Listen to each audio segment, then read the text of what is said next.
The year was 1834, and Virginia's rolling fields looked almost untouched by time. Vast stretches of farmland carried the smell of soil and tobacco, and the world seemed quieter then, slower, but heavier in its silence. On the surface, families lived in harmony with the rhythm of the land. They woke with the rising sun, worked until dusk, and found comfort in the closeness of their neighbors and the traditions passed down through generations. Yet under that calm, small towns carried whispers. And those whispers were stories that rarely left the shadows, stories that hinted at cruelty, secrets, and power used not for protection, but for control. The Sullivan estate stood out from the rest. It was not only larger than most homes in the area, but also carried a presence that made people lower their voices when they passed. A wide, gray house with shutters that rarely opened and windows that reflected nothing. Its land stretched far, covering fields and woods, yet there was little laughter spilling out from its walls. Neighbors noticed the absence of music during gatherings, no children playing outside its fences, no warmth flowing from its doors. Instead, there was a kind of quiet watchfulness, as if the house itself guarded something it did not want others to see. Those who lived nearby often wondered about the family inside. The Sullivans were not like the other households around them. Wealthier, stricter, and more private, they held themselves apart. The father, tall and sharp-eyed, was known in town for his unbending manner. His voice was calm, but it carried a weight that silenced arguments before they could begin. He was respected by some, feared by others, but never truly known. The mother, always seen in plain dresses of dark fabric, rarely spoke. People described her as present but distant, like a figure moving through life without fully touching it. Their presence together gave off an air of control. Control over their home, their children, and perhaps even over those who worked their land. At the first glance, the children who belonged to the Sullivan household appeared no different than others in Virginia at that time. They walked to church with lowered heads, sat neatly in pews, and never caused disruption. They were thin, pale, and obedient. Too obedient, some said. The kind of silence they carried was not the natural quiet of shy children, but something deeper, like words pressed down inside them until they had no shape left. When they smiled, it was brief, almost practiced, as though they had forgotten what real laughter felt like. Behind the walls of the estate, their lives did not follow the gentle rhythm of the countryside. The house was orderly, strict, and ruled with rules that made no exceptions. There was no softness in their routine, no room for mistakes or small acts of rebellion that most children in town were allowed. Even before anyone knew the truth, neighbors sometimes felt uneasy when they watched the Sullivans walk past. It was not simply their wealth or their distance. It was something else, something that clung to them like a shadow, a sense that power inside that home was not shared, but demanded. The town itself was caught between admiration and suspicion. In 1834, Virginia was a place where social class and land ownership meant authority, and the Sullivans had both. People who questioned them did so carefully. Their name carried weight in gatherings, and their wealth gave them protection. The father's word could end disputes, sway opinions, and silence questions.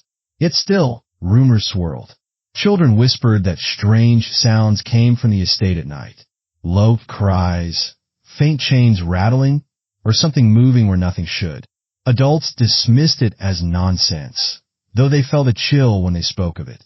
The truth remained hidden, covered by the surface of order and respectability. Behind closed doors, something far darker was taking root, and it waited in the shadows beneath the house. The basement of the Sullivan estate was not a place where food or tools were kept, as in most homes. It was a place shut tight, locked away, and avoided even by those who worked on the land. Few ever saw it, but those who did described a smell that lingered on their clothes afterward. Damp stone, rusted iron, and something else, something that made the stomach twist. The family carried on, presenting itself as a unit shaped by discipline and moral standing, but cracks showed in their silence. The father's gaze lingered too long on his children, his presence always pressing down like a weight. The mother's eyes darted when questions arose, her voice trembling when anyone mentioned the house.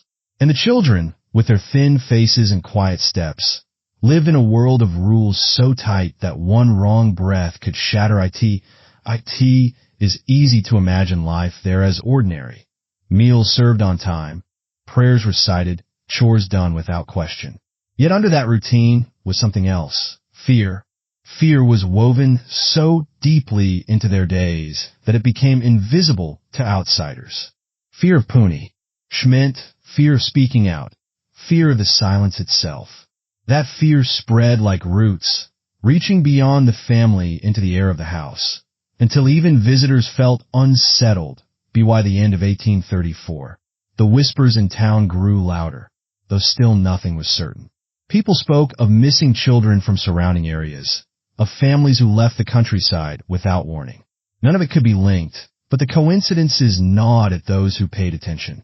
And while the Sullivans continued to move through their days with practiced calm, the truth beneath their home thickened, chained and silent, waiting for the moment it would be forced into the light. The months that followed the quiet introduction of the Sullivans into Virginia life were not as still as they seemed from the outside. Behind the walls of the estate, the tension thickened until it clung to the air.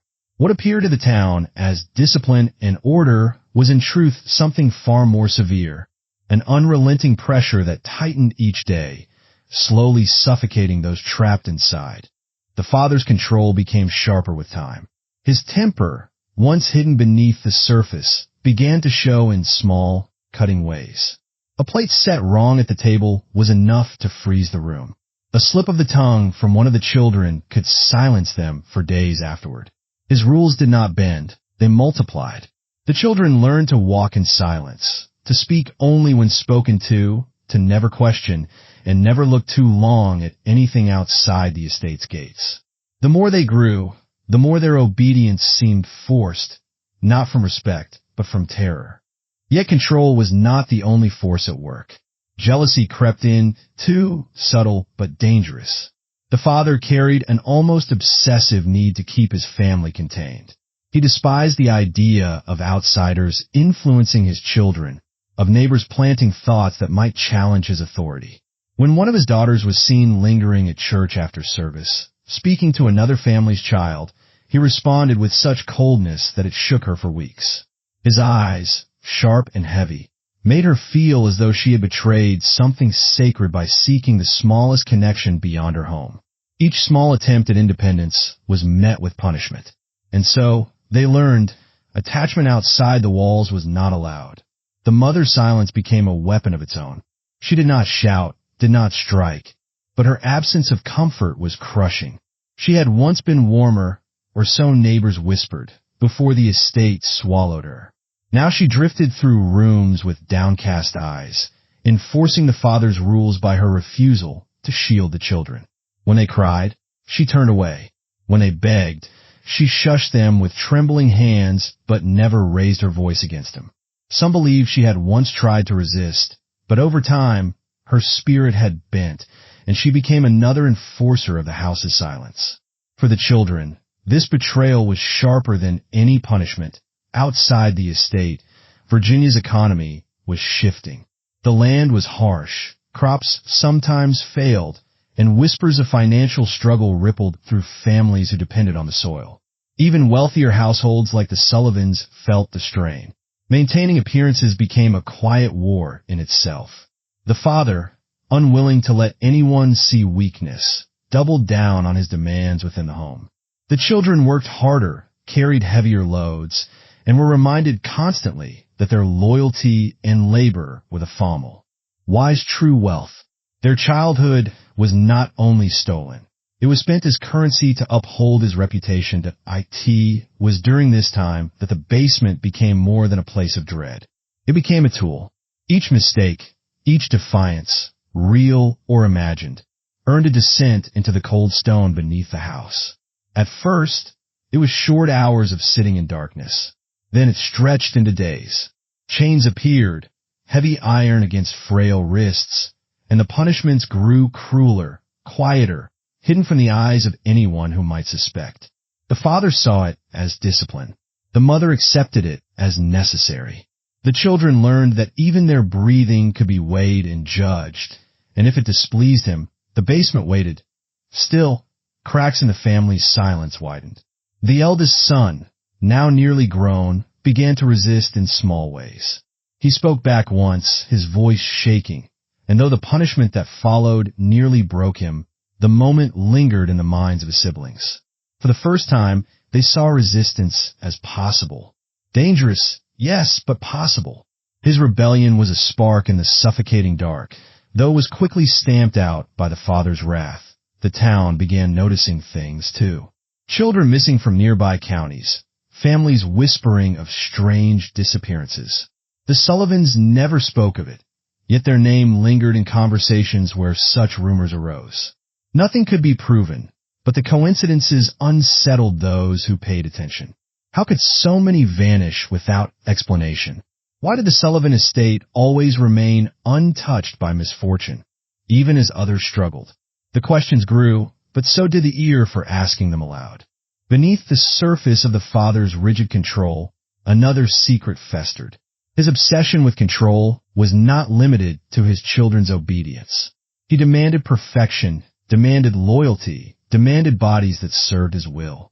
Some punishments blurred into cruelties so severe that they could not be named. His authority was no longer about raising a family. It was about ownership, domination, and the satisfaction of seeing every will bent beneath his own. The mother, though silent, battled with her own torment. At night, she lay awake, staring at the ceiling, her chest heavy with unspoken truths. She hated the man she lived beside, yet she was bound to him. In that time and place, a woman's rebellion was nearly impossible. To defy him was to risk everything: her home, her children, her life. And so, she did nothing.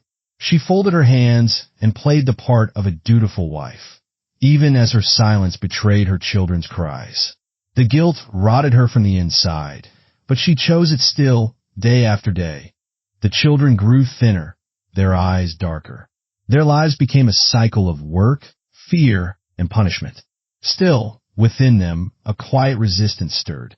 The eldest boy's defiance left a mark. The younger ones began to whisper in the night, tiny rebellions of words never meant to be heard. They imagined escape, though none dared act on it.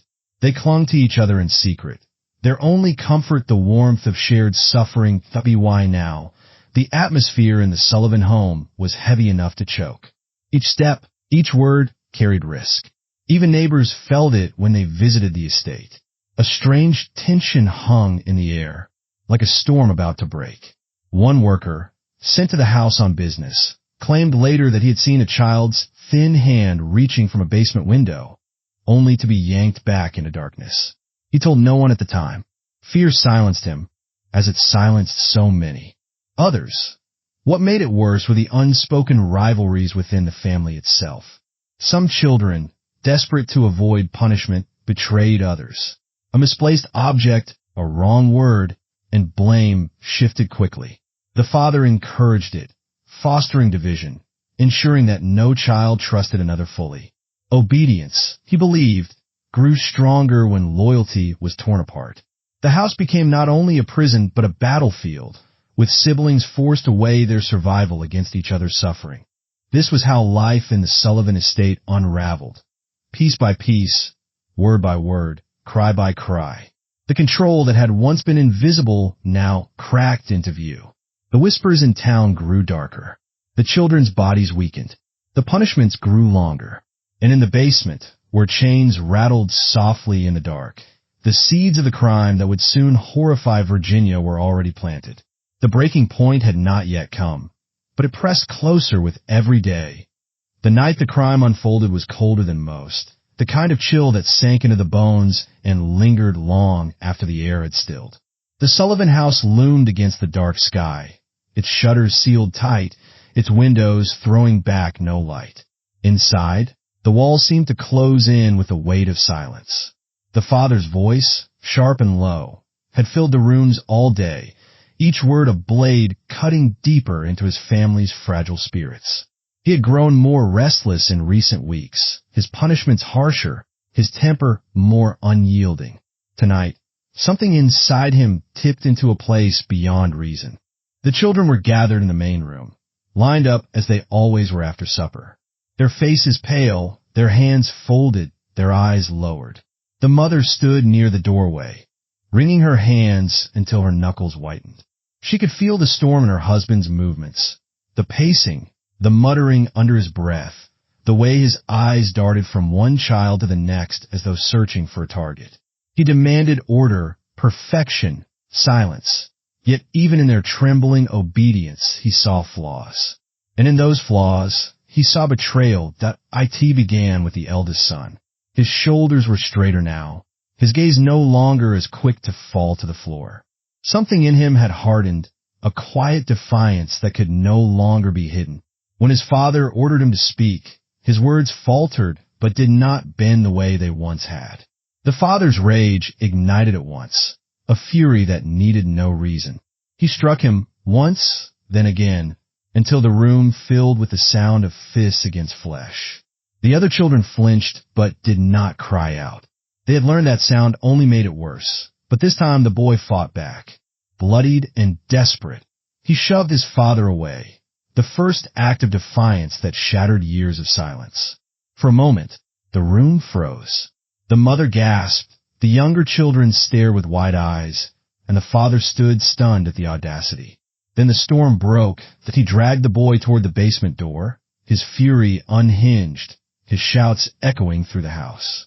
The mother begged in whispers, her voice trembling, but he silenced her with a look that made her shrink against the wall. The children clung to each other, watching as their brother's body was hurled down the wooden steps. The sound of his fall was heavy, final. The father followed, keys jingling, chains clattering as he prepared to make the punishment permanent. The basement swallowed them, but the cries soon carried upward, raw and breaking. The boy's voice was filled with pain, but also with something new, rage. He shouted words that none of them had ever dared to speak, naming his father for what he was, condemning him aloud. The younger children pressed their hands to their ears, tears streaming down their faces. The mother closed her eyes, her body trembling as though every scream cut into her own skin. The father's wrath turned merciless. He locked the boy in chains, his hands shaking not with fear, but with a twisted satisfaction. One by one, he ordered the other children down into the basement. His voice carried no doubt, no hesitation. Tonight, he would bind them all. Tonight, obedience would be written into their flesh with iron. The basement stank of damp stone, rust, and fear. The flicker of a single lantern cast long shadows across the walls, making the room seem alive. The children were forced against the cold stone, wrists locked into chains that had waited for them. Their cries filled the air, a chorus of terror that grew louder with each clink of metal. The father worked methodically, his breathing ragged, his eyes burning with something beyond reason. To him, this was not cruelty, it was order, control, destiny. The mother stood at the top of the stairs, torn between paralysis and collapse. Her heart pounded in her chest, her hands clutching the doorframe as though it could keep her from falling into the darkness below. She wanted to run to them, to pull them free, to scream until the house split open, but fear held her in place. She had lived so long in silence that breaking it felt impossible. Her lips moved, forming prayers that went unheard over the cries of her children. As the last of them was chained, the room grew heavy with the sound of sobs and rattling iron. The eldest son, his face bloodied, lifted his head and stared at his father with a hatred so fierce it burned through the pain. In that gaze was a promise that no chain, no darkness, no cruelty could erase what had been done. For the first time, the father looked unsettled. But the moment passed, and he turned away, convinced that he had broken them completely. The crime was not one of sudden passion, nor a single act of violence. It was the culmination of years of cruelty, sealed in iron and stone. 47 children, bound in the dark, their childhood stolen in one terrible night. Their cries did not reach the neighbors. The thick walls of the Sullivan estate kept the truth inside. But within those walls, Chaos had erupted into something irreversible. The immediate aftermath was silence. The father stood in the basement doorway, breathing hard, sweat running down his face. He looked upon what he had done not with regret, but with grim satisfaction. To him, this was justice, discipline, salvation from the chaos of a world he could not control. The mother, broken by her own inaction, collapsed into a chair, her body shaking as she buried her face in her hands. She could not look at her children. She could not look at the man she had once called her husband. The children remained below, chained and trembling, their eyes wide in the flickering lantern light. Panic coursed through them, their sobs echoing against the walls, their bodies straining against the iron that held them. Some called out for their mother. Some begged their father for mercy. Others sat in silence, their minds already slipping into a numbness that shielded them from the horror. Above them, the house fell quiet again, as though nothing had happened. The neighbors who passed the estate that night saw only the same dark windows, the same shuttered silence. But inside, the Sullivan home had crossed a line from which there was no return. The chains rattled softly in the dark, a sound that would never leave the walls, a sound that marked the moment when discipline became atrocity, when a father became a monster, and when a family's secrets turned into horror too vast to be hidden forever. The Sullivan house grew quieter after that night, but it was not the quiet of peace. It was the quiet of fear, heavy and suffocating, where every sound seemed too loud, every breath a reminder of the chains below. The father walked the halls with a cold satisfaction, convinced he had secured control once and for all. In his mind, the basement was proof of his strength, of victory over rebellion and chaos. He told himself that the world outside was dangerous, that his children were safer in darkness, bound where no temptation could reach them. It was not cruelty, he convinced himself, but discipline, an act of twisted love. The mother moved like a shadow through the days that followed. Her face pale, her eyes rimmed red from tears, she cried in secret. She could not bring herself to go into the basement, yet she could not escape the sound of it. The faint rattling of iron, the muffled sobs that seeped up through the floorboards at night. She prayed harder than ever, kneeling by her bed until her knees bruised, whispering words that no longer felt like they reached heaven. In the deepest part of her heart, guilt gnawed endlessly. She had watched, she had stayed silent, she had let it happen. Each passing day pulled her further into despair. The children, trapped in the basement, lived in a half-life. The cold stone floor pressed against their bodies, their wrists raw from the iron cuffs. Some grew quiet, their minds retreating into numbness. Others whispered to each other in the dark, clinging to scraps of hope. The eldest son, though beaten and bloodied, tried to keep their spirits alive. He spoke in low tones, reminding them that this could not last forever, that someone outside would notice, that someday the truth would come crashing down on their father. But even he, in the privacy of his own thoughts, felt the heavy hand of despair. Each day blurred into the next, and the darkness felt endless. Outside the estate, the town began to stir with unease. Rumors of missing children had grown too numerous to ignore. Families from surrounding counties whispered of sons and daughters who had vanished on their way to school, or while running errands, or in the middle of the night without explanation. The name Sullivan lingered in these conversations, though few dared speak it too loudly. The family's wealth and reputation still held weight, and accusing them outright felt dangerous. But suspicion crept in like a slow rot. The once respected estate, with its perfect fields and stone walls, now seemed ominous, its silence unsettling. Neighbors began avoiding the property altogether. Where once they might have stopped to exchange words at the fence, now they walked quickly past, glancing only long enough to confirm the shutters were still closed. Parents warned their children not to wander near the estate, and even in church, where appearances mattered most, the Sullivans found themselves met with longer stares and colder greetings. The father noticed, of course. He saw the shift in eyes that once looked at him with respect, but instead of guilt, he felt anger. He told himself the community was envious, too small. ill-minded to understand the greatness of his discipline, too weak to live with the order he demanded. Still, the whispers spread. Some claimed to have heard crying from the estate late at night. Others swore they had seen shadows moving near the basement windows. None of it was enough to prove anything, but each rumor added weight to the growing suspicion. The perfect image the Sullivans had worked so hard to maintain began to crack, and once cracks appeared, they widened quickly. The mother felt it most sharply. In the market, women who once spoke kindly to her now kept their distance. She carried her basket in silence, her eyes on the ground, feeling the sting of their judgment even when no words were spoken. Their distance cut her deeply, not because she wished for their company, but because it reminded her of her own isolation.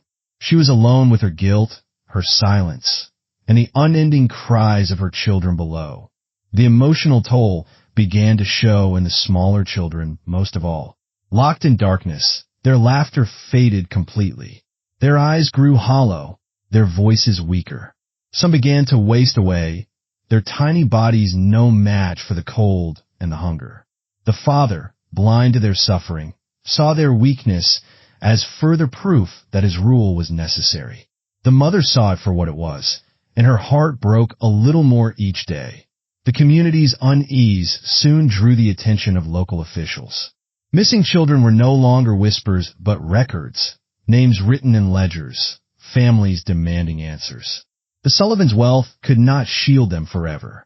Questions were asked more directly now. Visits to the estate became more frequent, and though the father kept his calm demeanor, the tension inside the house grew unbearable. He was a man who thrived on control, but the world outside his walls was slipping beyond his grasp. In town, the Sullivan name no longer commanded respect. It stirred fear, suspicion, even anger. The man once seen as a pillar of discipline was now whispered about as a tyrant. The mother, once invisible in her silence, was now pitted, though no one truly knew the depth of her complicity. And the children, those pale, obedient figures who once walked in straight lines to church, were remembered in hushed voices as victims, though none yet knew the full scope of their suffering. The aftermath of the crime rippled outward like a stone dropped in still water. It shook the family from within, tearing apart what little humanity remained between them. It unsettled the town, forcing neighbors to question what darkness could hide behind closed doors. It drew the attention of authorities, setting in motion the slow, grinding wheels of justice. And above all, it left behind a legacy of fear, guilt, and sorrow that could not be undone. The Sullivan estate, once a symbol of wealth and control, had become a house of whispers. The basement's chains rattled in the dark, a reminder of a night everything had changed. The father walked taller, blind in his delusion of power. The mother bent lower, broken by her silence. And the children, bound together in suffering, carried within them a grief and a rage that would never be erased. The day the truth came to light, Virginia seemed to stop breathing. It was not the kind of revelation that spread slowly, whispered from one house to the next. It erupted all at once, like a dam bursting, spilling horror across every field, every street, every gathering place. When the authorities forced open the Sullivan basement, what they found could never again be unseen. Rows of thin bodies chained against cold stone, the hollow-eyed children who had been kept in darkness, their faces pale and bruised, their wrists rubbed raw. The smell of damp, iron-A, and sickness filled the air. The cries that escaped those walls that day echoed into history, forever tied to the Sullivan name. The father was dragged from his estate in chains of his own, his composure finally cracked. Neighbors who had once nodded politely now shouted curses at him, their voices raw with anger and disbelief. His arrogance dissolved when faced with the eyes of the children he had broken. Yet even then, he refused to see himself as guilty. In his twisted mind, he had been the protector, the disciplinarian, the one who had preserved order in a world slipping into chaos. To the very end, he carried the delusion that his cruelty was righteousness. The mother, when brought before the authorities, was not met with anger so much as sorrow. People pitied her, though the pity was sharp and uneasy. She wept openly, her body trembling as though her guilt would consume her entirely. She spoke of her fear, her helplessness, her silence. Yet silence is not innocence. While she had not placed the chains, she had allowed them to be fastened. She had turned her face from her children's cries, and in doing so, she had betrayed them as surely as her husband had. Her punishment was lighter, but her life afterward was nothing but shadow. She carried the unbearable weight of knowing she could have spoken, could have fought, and chose not to. The children, once faceless in their obedience, became the center of the story. Their survival was a miracle, but survival did not mean freedom from scars. The eldest son, who had first resisted, stood with a strength that astonished those around him. Though inside, he carried wounds that would never fully heal. His defiance had sparked the unraveling of his father's control, but the price he paid was etched into his body and soul. The younger children, some barely old enough to understand what had happened, grew up marked by fear of shadows, of silence, of the clink of metal in the dark. They would never know a life untouched by the basement, no matter how many years passed. The community, too, bore the weight of the crime. For so long, they had looked upon the Sullivan estate with suspicion, but had done nothing. They had whispered about strange sounds, about missing children, about shutters that stayed closed.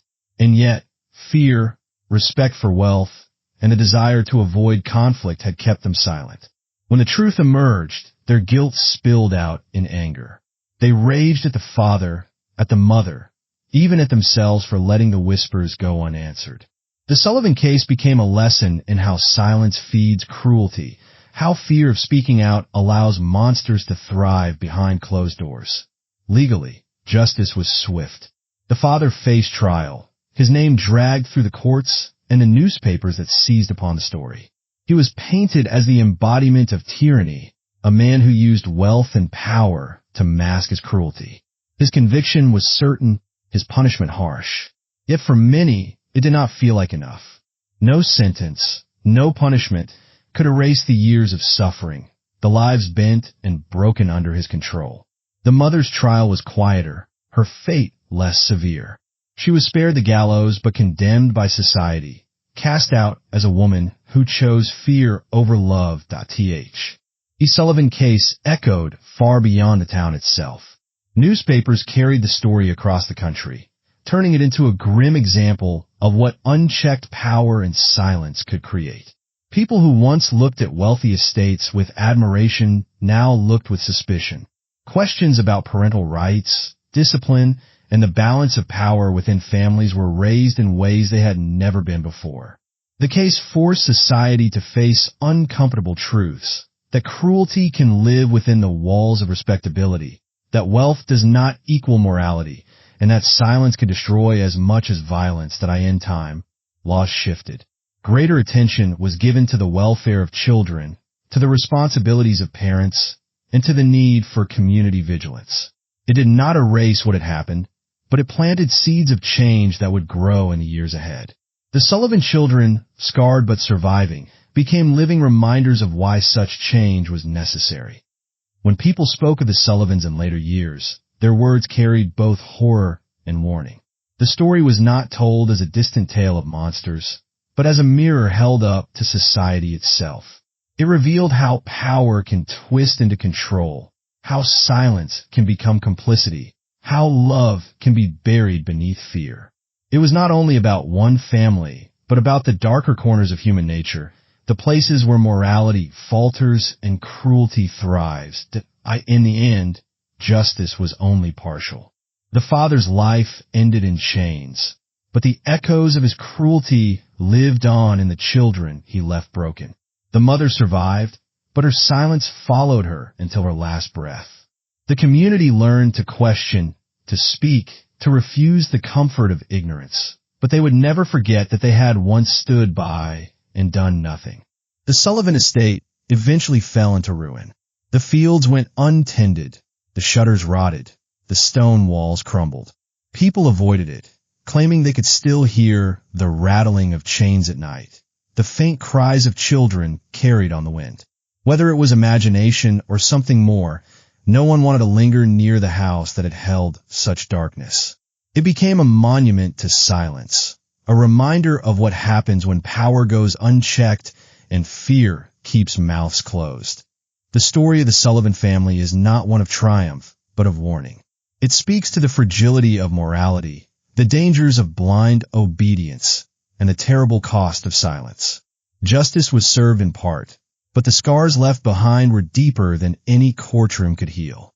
And in the end, it forces us to ask the question, how many other houses hide their own basements, their own secrets, their own chains?